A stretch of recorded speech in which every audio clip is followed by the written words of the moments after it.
కామారెడ్డి మెదక్ సరిహద్దులోని పోచారం ప్రాజెక్టుకు వరద ఉధృతి తగ్గడంతో ప్రభావిత ప్రాంతాల్లోని ప్రజలు స్వగ్రామాలకు తరలి వెళ్తున్నారు.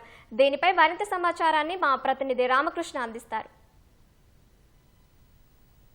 భారీగా దంచుకొట్టిన వర్షాలకైతే మాత్రం ఉమ్మడి మెదక్ జిల్లా వ్యాప్తంగా అతలాకుతలమైపోయిందని చెప్పుకోవచ్చు. పక్క పంట పొలాలు పూర్తిగా నీట మునిగిన పరిస్థితి, అదేవిధంగా కొన్ని గ్రామాలు అలాగే తండాలు కూడా మొత్తం పూర్తిగా నీట మునిగిన పరిస్థితి అయితే ఉంది. అయితే ఈ పోచారం ప్రాజెక్టు అయితే మాత్రం ఉగ్రరూపం దాల్చి కిందకి దిగువకైతే భారీ ఎత్తున నీరు పోవడంతోనే ఆ పోచారం ప్రాజెక్టు ఉన్నటువంటి ఏదైతే జాతీయ రహదారి ఉందో దాంతోపాటు ఆ చుట్టుపక్కల పంట పొలాలు కూడా పూర్తిగా నీట మునిగాయి. అయితే ఆ దిగువన ఉన్న సర్దన్ అనే గ్రామంలోని ప్రజలను కూడా పునరావాస కేంద్రాలకు ముందస్తుగానే తరలించారు. అయితే పోచారం ప్రాజెక్టు కొంత ప్రమాదకరంగా ఉంది అన్న క్రమంలోనే 3 రోజుల క్రితం వీళ్ళందరినీ కూడా మెదక్లోని ఒక కళ్యాణ మండపంలోకి తీసుకొచ్చి అయితే వాళ్ళని పునరావాస కేంద్రాలను అయితే ఏర్పాటు చేశారు. ప్రస్తుతం అయితే మాత్రం కొంత వరద ఉధృతి తగ్గడంతోనే వాళ్ళు తిరిగి వాళ్ళ స్వగ్రామానికి వెళ్ళడానికి అయితే ప్రయత్నాలు చేస్తున్నారు. ప్రస్తుతం అయితే వారితో ఒకసారి మాట్లాడదాం. అమ్మ, ఎప్పుడు వచ్చారు?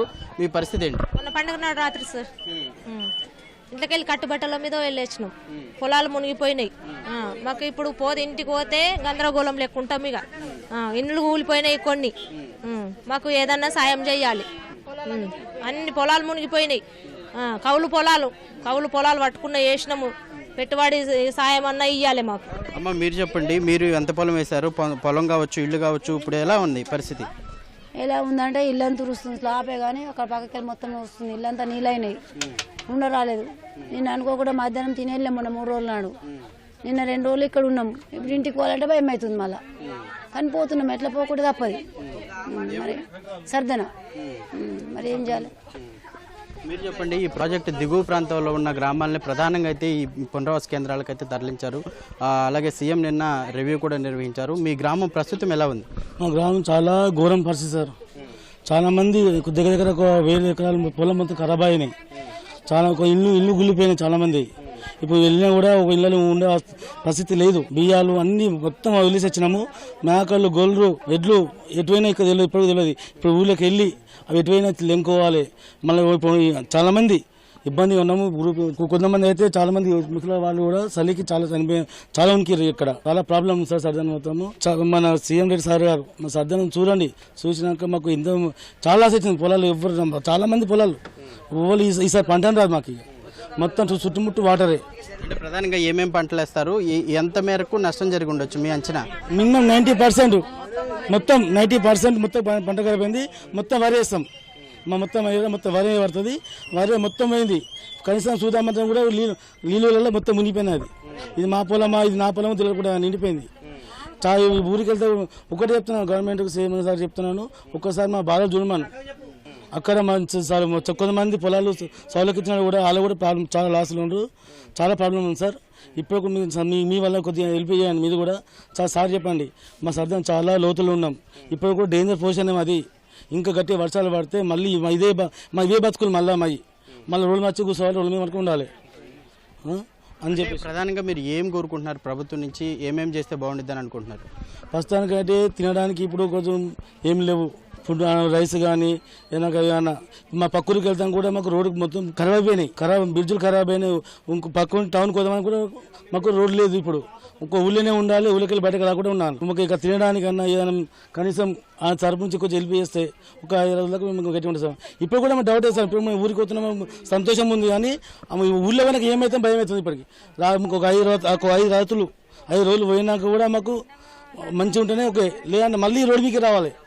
పక్కూరికి వెళ్తున్నాం. మొన్న రాత్రి పక్కూరికి వెళ్ళాం. అక్కడ వర్షంలో కూర్చున్నాం.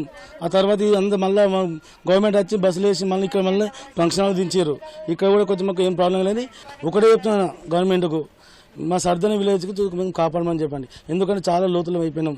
మా ఊరే మొత్తం ఘోరం అయిపోయింది సార్. ఎటు చూసినా వాటరే. పొలాలు సర్దన్లో మొత్తం ఎన్ని కుటుంబాలు ఉంటాయి? ఎంతమంది ఉంటారు? అలాగే పంట ఎన్ని ఎకరాల్లో వేస్తారు? మేము మా కుటుంబం 2000 చిల్లర 3000 దాకా ఉంటాం. కుటుంబం మొత్తం పంట మొత్తం 95% పంట మొత్తం 10 ఎకరాలు వేసిన, 5 ఎకరాలు వేసిన, 2 ఎకరాలు వేసిన, చదువు తీసుకున్న వాళ్ళు ఉన్నారు. వాళ్ళందరూ ఇప్పుడు లాసే. వాళ్ళు కూడా అందరూ ఇప్పుడు ఏమైందంటే ఇప్పుడు ఏమైనా వాళ్ళ పక్క పొలాలు తీసుకోరు, వాళ్ళకు కట్టేయాలి కదా. వాళ్ళకి కట్టే పరిస్థితి కూడా వాళ్ళకు ఉంది. ఇప్పుడు అందరు ఇప్పుడు చాలా మంది ఒకటే సార్ పంట మాత్రం రాదు. ఈ సంవత్సరం మొత్తం గవర్నమెంట్ చూసుకోవాలి. మొత్తం లాస్. ఇప్పటికే పెట్టుబడి పెట్టిన మొత్తం లాస్. పెట్టుబడి కూడా చాలా పెట్టినాం. ఆ పెట్టుబడి పైసలు ఇప్పుడు నచ్చడం మాకు లేవు. అది ఏదైతే కళ్ళు తీసుకున్న వాళ్ళ పొలం కూడా ఇచ్చడం లేదు. ఇది మా పొలం సార్. మీరే దయచేసి రేవంత్ సార్ని అడిగి చెప్పంటున్నాము. దయచేసి చెప్తున్నాము, మాకు సర్దం కాపాడండి. ఇప్పుడు కూడా మేము చాలా లోతైన ప్రాంతాలు ఉన్నాము. ఏ రాత్రి ఏమైతే మాకు తెలియదు.